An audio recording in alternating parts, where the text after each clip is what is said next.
Si la France remporte la Coupe du Monde, on aura un podium Ballon d'Or 100% français. C'est Foot Mercato qui pose la question. Vous voyez pourquoi je n'aime pas moi la France, non? Ils n'ont pas encore gagné la Coupe du Monde. Ils sont déjà en train de nous intoxiquer. Foot Mercato, je vous réponds non. Vous ne serez pas... On n'aura pas un podium 100% français. C'est quoi? Le Ballon d'Or, c'est pour les Français. C'est pour la France. Il n'y aura pas un podium 100% français. Déjà, de 1, ils vont gagner face à qui? S'ils gagnent face à l'Argentine, selon vous, il y aura un podium 100% français. Ils vont mettre Messi où? En 4e position. Il n'y a que Mbappé. Si Mbappé gagne, qui sera meilleur que Messi dans votre effectif. Donc Messi aura automatiquement la 2e position si Mbappé gagne. Si la France gagne, voilà. Si la France gagne face à la Norvège, ils vont mettre Erling Haaland où? Vous ne pensez pas qu'il fait assez? Pour sa première Coupe du Monde, il a marqué 7 buts déjà. Il n'a pas encore joué les quarts. Donc il est en train d'avancer vers 10 buts. S'il va jusqu'à la finale, jouer face à la France et que la France gagne, est-ce que le ballon de podium sera 100% français? Non. Parce qu'en ce moment-là, Erling Haaland aura une place au minimum 2e. Il n'y aura pas un podium 100% français parce que Erling Haaland devrait être obligatoirement là. On ne compare pas Erling Haaland à Michael Olise. Jamais. On ne compare pas Erling Haaland à Ousmane Dembélé durant cette Coupe du Monde. Le gars est en train d'inaugurer sa carrière en Coupe du Monde.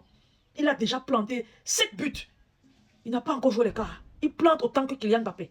Donc arrêtez-moi ça. S'il joue la finale et il perd, il sera au moins 2e podium Ballon d'Or. Si la France joue la finale face à qui? L'Angleterre. Vous allez simplifier le travail d'Harry Kane jusqu'ici? Non. Harry Kane doit au moins mériter une 2e ou une 3e place s'il est sous en finale. C'est aussi simple que ça. Pour que la France fasse un podium 100% français, il faudrait qu'il joue face à la Belgique ou la Suisse en finale. Quelles sont les chances pour eux d'arriver en finale face à la Belgique? 0. Ils ne peuvent pas arriver en finale face à la Belgique. Parce qu'ils sont du même côté, ils doivent éliminer la Belgique à un moment donné pour se qualifier pour la finale. Donc la seule chance pour qu'ils arrivent en finale et jouent et gagnent et que le podium au Ballon d'Or soit 100% français, il faudrait qu'ils jouent face à une équipe telle que la Suisse. Et ne vous dérangez pas, la Suisse va sortir bien avant. De l'autre côté, il y a la Suisse, il y a l'Angleterre, il y a l'Argentine. L'Argentine, c'est non. L'Angleterre, c'est non. La Norvège, pardon, c'est non. Et il y a la Suisse.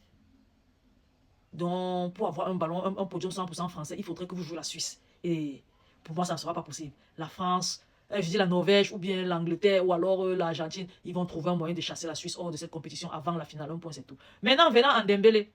Pour qu'un Dembélé soit Ballon d'Or, parce que dans les commentaires, c'est moi, tu parles trop de Mbappé, de Messi, de Haaland. Dembélé, tu le négliges. Je ne néglige pas Dembélé. Voici ce que je pense. Il a gagné la Coupe du Monde, la Ligue des Champions. Mais il n'a pas été l'élément majeur. Il ne s'est pas distingué comme d'autres joueurs le font quand ils gagnent des compétitions pareilles. L'année passée, il l'a fait. Il n'a pas été l'élément majeur. On lui a attribué le Ballon d'Or parce qu'il n'y a pas trop de concurrents. Cette année, c'est pareil. Le Paris Saint-Germain, c'est un collectif qui gagne la Coupe, le Ballon d'Or, la Ligue des Champions. Dembélé ne s'illustre pas personnellement. Il ne prend pas, il ne porte pas ses boules en tant que leader de l'équipe. C'est moi qui fais ça, c'est moi qui fais ça. Non, c'est un collectif qui gagne. S'il faut m'attribuer un Ballon d'Or, c'est à Luis Enrique. Donc, il a gagné, certes, on applaudit, parce que c'est pas une mince affaire. On applaudit, mais pour qu'il soit Ballon d'Or, il faudrait que la France gagne. Non, que la France perde. Et que la Suisse gagne. Ou la Belgique. Vous imaginez, la Belgique gagne l'Espagne, arrive en demi-finale, gagne la France, va en finale et gagne la Coupe du Monde. Qui, dans l'équipe de la Belgique, là, peut être Ballon d'Or? On va regarder, on va se dire, ah, compte tenu du fait qu'il avait gagné la Ligue des Champions, il est arrivé jusqu'en demi-finale de la Coupe du Monde, il a marqué un certain nombre de buts, il a été influent dans certains segments de jeu et tout et tout. C'est en ce moment qu'on peut l'attribuer le Ballon d'Or. Si de l'autre côté, mieux encore, parce que s'il remporte, si la France remporte, la Belgique remporte par exemple face à l'Argentine, ce qui est peu probable. Le débat Messi qui a tenu jusqu'à la fin et pourtant Kylian Mbappé n'a pas tenu jusqu'à la fin de la Coupe du Monde peut encore se lever. C'est-à-dire pour que Dembélé soit assuré de gagner le Ballon d'Or, à mon humble avis, il faudrait que la Belgique rencontre la Suisse en finale de la Coupe du Monde. Peu importe qui gagne, on s'en fout. Vous voyez un peu, la Suisse doit battre Lionel Messi très tôt, c'est-à-dire en demi-finale, en quart de finale. Et ils vont battre la Norvège ou bien l'Angleterre. La Belgique, pareil, doit se hisser jusqu'au sommet. En battant, Lionel Messi va sortir en quart. La France de Dembélé va sortir en demi. Du coup, Dembélé sera déjà mieux classé que Lionel Messi ou bien Mbappé mieux classé que Lionel Messi. Parce qu'eux, ils ont joué les demi et non Lionel Messi. Parce que pour que la Suisse arrive en finale, il faudrait qu'ils battent l'Argentine, qui est son adversaire en quart de finale. Donc, ça va faire la Suisse en finale, la Belgique en finale. Maintenant, qui veut gagner ce match gagne. Parce qu'on n'a pas un prétendant sérieux au Ballon d'Or dans ces deux équipes-là, à mon avis.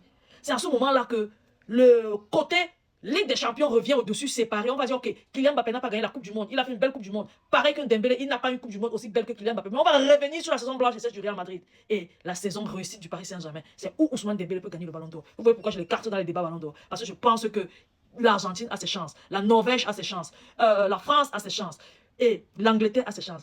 Si ces 4 pays-là gagnent la Coupe du Monde, Ousmane Dembélé ne sera pas Ballon d'Or. J'ai été assez clair. Les gars, partagez la vidéo au maximum. Laissez vos différents avis en commentaire. Surtout, abonnez-vous à la page. Je vous aime beaucoup. On se dit à la prochaine. Bye bye.